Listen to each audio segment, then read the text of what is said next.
नमस्कार दोस्तों, मैं गौरव मिश्रा स्वागत करता हूं आपका अगले पड़ाव के यूट्यूब चैनल पर।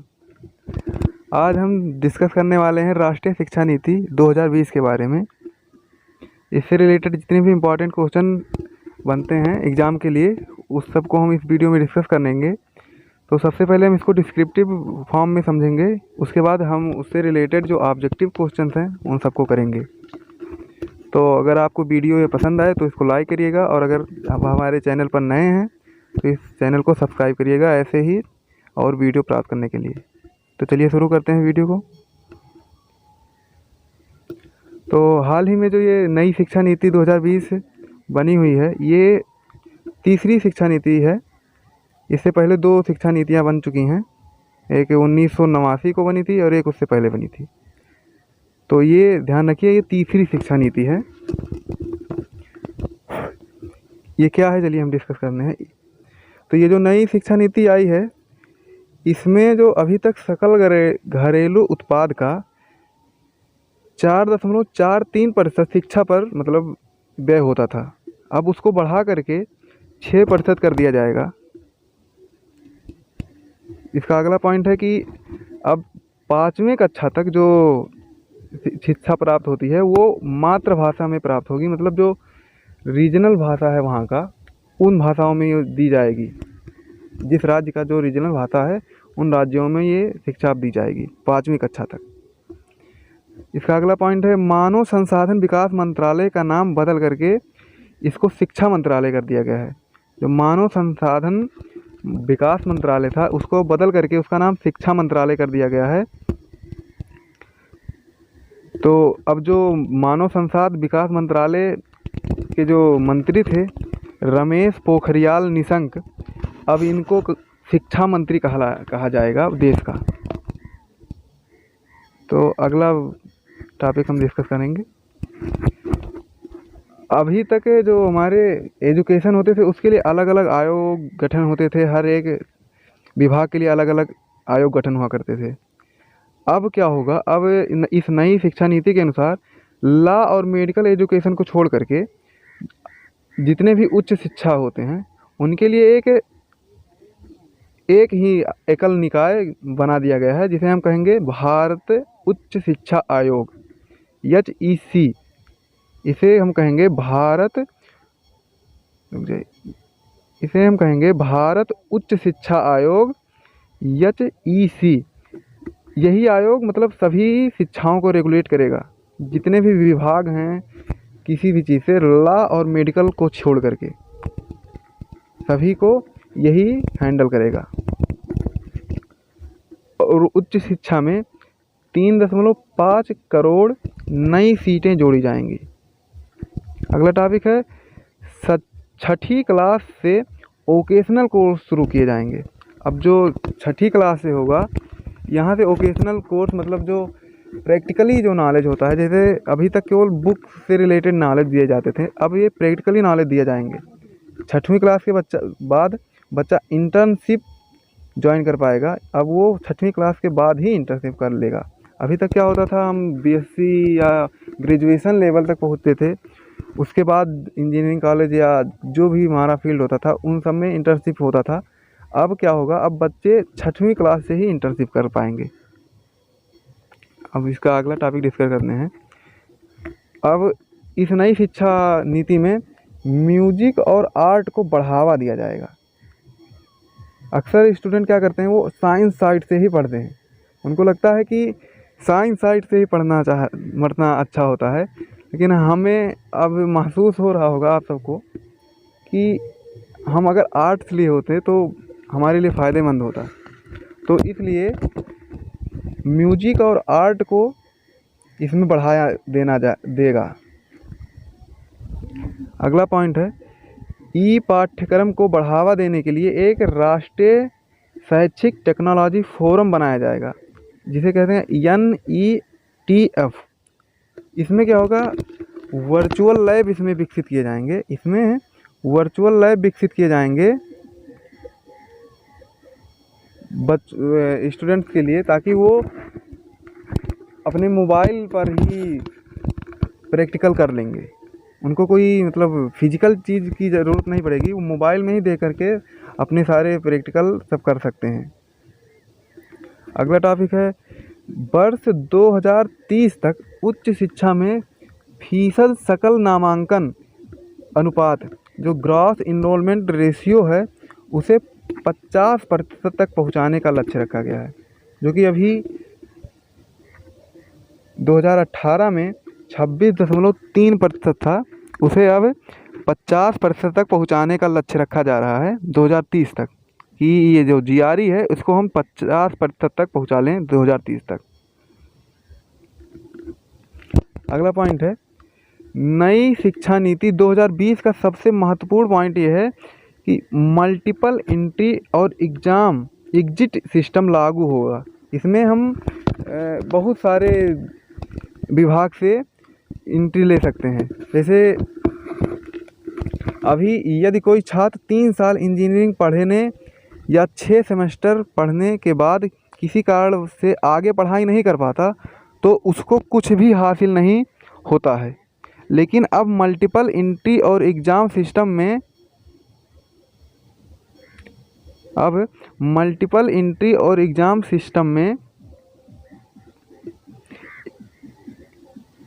एग्जिट सिस्टम में 1 साल के बाद पढ़ाई छोड़ने पर सर्टिफिकेट, 2 साल के बाद डिप्लोमा और 3-4 साल के बाद पढ़ाई छोड़ने के बाद डिग्री मिल जाएगी। इससे पहले देश में ड्रॉप आउट रेशियो कम होगा। जो अभी तक क्या होता था कि अगर बीच में आपने पढ़ाई छोड़ दिया तो वो आपका कोई काम नहीं, उससे कोई मतलब नहीं। लेकिन अब अगर आप 1 साल के पढ़ाई छोड़ देते हैं तो उसके लिए भी एक सर्टिफिकेट दिया जाएगा। 2 साल में अगर छोड़ते हैं तो आपको डिप्लोमा दिया जाएगा, डिप्लोमा की डिग्री दी जाएगी। और अगर 3-4 साल बाद छोड़ते हैं तो आपको वो डिग्री उसकी जिस भी आपको जो भी कोर्स आप कर रहे हो उसकी डिग्री आपको दे दी जाएगी। अगला टॉपिक है इसका कि अगर कोई जैसे आप कोई कोर्स कर रहे हैं और उसको अगर आप बीच में छोड़ करके तो कोई दूसरा कोर्स करना चाहते हैं तो अब क्या होगा, जो कोर्स होगा उसको सेक्शंस में डिवाइड कर दिया जाएगा कि एक निश्चित टाइम होगा, एक निश्चित टाइम होगा जिसके बाद आप उस कोर्स को छोड़ करके दूसरा कोर्स बीच में ही ज्वाइन कर सकते हैं। वो बीच में ही उस कोर्स को छोड़ दें और कोई दूसरा कोर्स आप ज्वाइन कर सकते हैं। अगर कोई छात्र चाहे तो बीच में छोड़ करके दूसरे कोर्स को एडमिशन ले सकता है, एक कोर्स को छोड़ करके दूसरे कोर्स में वो एडमिशन ले सकता है इस नई शिक्षा नीति के अनुसार।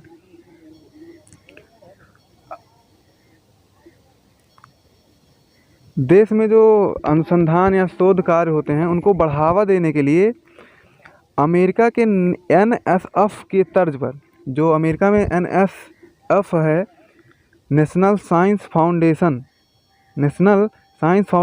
जो कि यहाँ पर शोध अनुसंधान कराता है अपने कॉलेजों में, उसी की तरह इंडिया में NRF का गठन किया जाएगा, जिसे हम फुल फॉर्म में कहेंगे तो नेशनल रिसर्च फाउंडेशन।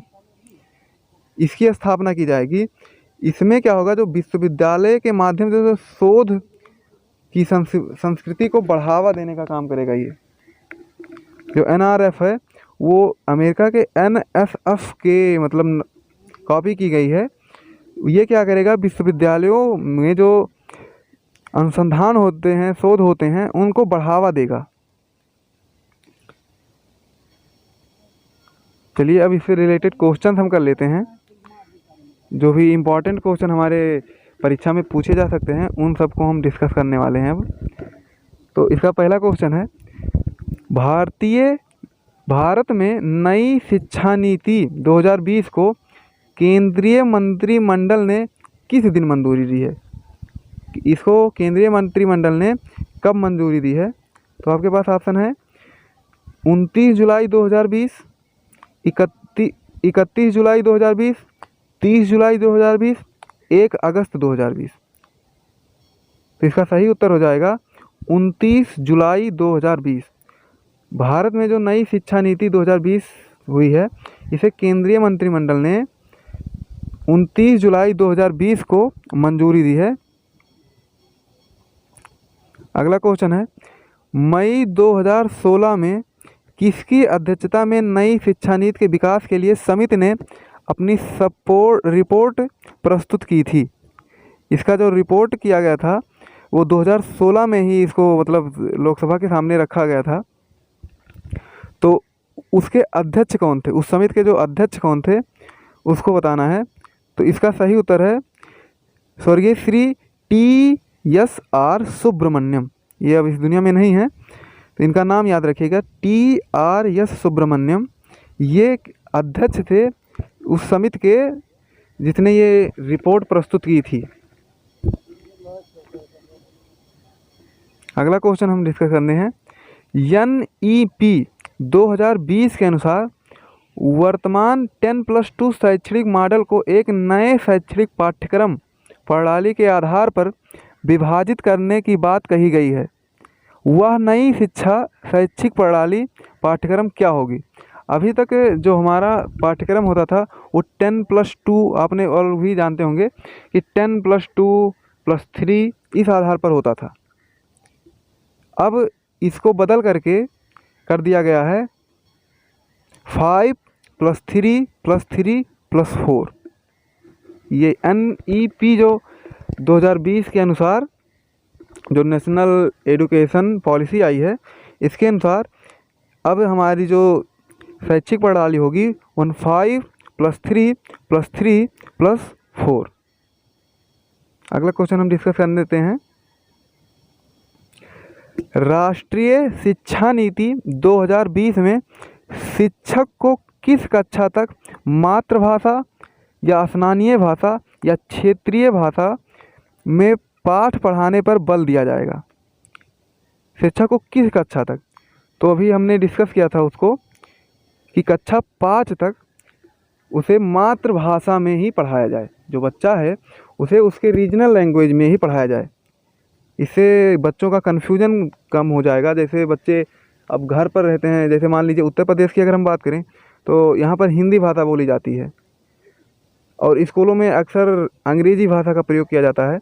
तो अब इस पर बल दिया जाएगा कि हिंदी में ही पढ़ाएं। इससे बच्चों को जो कन्फ्यूजन हो जाता है, कि कन्फ्यूजन क्रिएट हो जाता है, घर पर हिंदी स्कूल में इंग्लिश, ये सब कन्फ्यूजन इससे बच्चे का दूर हो जाएगा। अगली बात क्वेश्चन पर बात करते हैं। किस वर्ष तक अध्यापन के लिए न्यूनतम डिग्री 4 वर्षीय एकीकृत B.Ed डिग्री का होना अनिवार्य किया जाएगा? अब ये जो नई शिक्षा आई है इसके अनुसार जो आपकी B.Ed की डिग्री होनी चाहिए, अब ये 4 वर्ष ही होना चाहिए।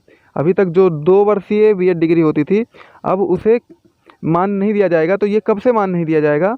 ये अब मान्य नहीं होगा 2030 के बाद। 2030 के बाद जो 2 वर्षीय B.Ed डिग्रियां होंगी उनको माना नहीं जाएगा। अब आपको 4 वर्षीय जो B.Ed डिग्री होती थी उसे ही करना पड़ेगा। 2 वर्षीय B.Ed डिग्री ये अब मान्य नहीं होगा। अगला क्वेश्चन हम डिस्कस करते हैं। निम्नलिखित में से कौन जून 2017 में नवगठित ड्राफ्टिंग NEP 2020 के अध्यक्ष थे? ये जो NEP का गठन तो हमने पहले भी पढ़ा था 2016 में। 2016 में सुब्रमण्यम जो अभी इस दुनिया में नहीं है वो थे, लेकिन 2017 में जब इसका पुनर्गठन हुआ तो उस समय इसका अध्यक्ष किसे बनाया गया? तो उस समय इसका अध्यक्ष बनाया गया डॉक्टर के कस्तूरी रंगन को। तो ये भी क्वेश्चन इंपॉर्टेंट है, इसे भी आप लोग याद कर लीजिएगा। पहले बनाया गया था सुब्रमण्यम जी को, अब बनाया गया 2017 में इसको फिर बनाया गया डॉक्टर के कस्तूरी रंगन को। अगला क्वेश्चन हम डिस्कस करने वाले हैं। तो अगला क्वेश्चन है, राष्ट्रीय शिक्षा नीति 2020 के अनुसार उच्च शिक्षा संस्थानों में सकल नामांकन अनुपात जो ग्रॉस इनरोलमेंट रेशियो है उसको कितना बढ़ाने का लक्ष्य रखा गया है? इसे हमने अभी थोड़ी देर पहले डिस्कस किया था। इसे 50% बढ़ाने का लक्ष्य रखा गया। 50%, यहाँ पर गलत निशान लग गया है। इसे 50% बढ़ाने का लक्ष्य रखा गया है। जो नई शिक्षा नीति आई है इसके अनुसार इसको 50% बढ़ाने का लक्ष्य रखा गया है। अगला क्वेश्चन हम डिस्कस करने वाले हैं। NEP नेशनल एजुकेशन पॉलिसी 2020 में MHRD द्वारा देश की स्थापना की मांग की गई है। जो नेशनल ये अभी नई नीति आई है, इसके अनुसार MHRD द्वारा एक नई संस्था स्थापित की जाएगी। तो उसका नाम आपको बताना है। उसका नाम क्या है? National research foundation. अभी हमने डिस्कस किया था इसके बारे में कि ये क्या है। NRF ये भारत में जो अनुसंधान शोध अनुसंधान होते हैं उनको बढ़ावा देने के लिए इसका गठन किया गया है। NRF का इसका गठन भारत में शोध संस्थानों को बढ़ावा देने के लिए किया गया है। अगला क्वेश्चन है, नई शिक्षा नीति 2020 के अनुसार एक साल में अब कितनी बार बोर्ड की परीक्षाएं देनी होंगी? अब अभी तक एक साल में केवल एक ही बार बोर्ड की परीक्षाएं होती थी, लेकिन अब नई शिक्षा नीति के अनुसार अब साल में हमें 2 बार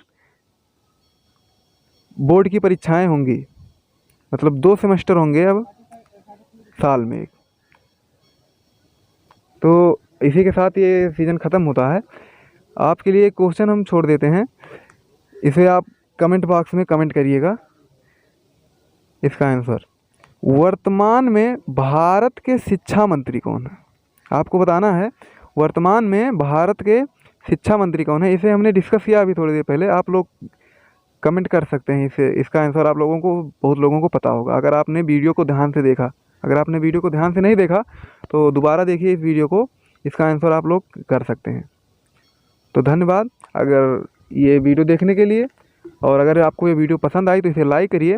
और अगर आप हमारे चैनल पर नए हैं तो ऐसे ही और वीडियो करंट टॉपिक से जुड़े रहने के लिए इस चैनल को सब्सक्राइब करिए। धन्यवाद।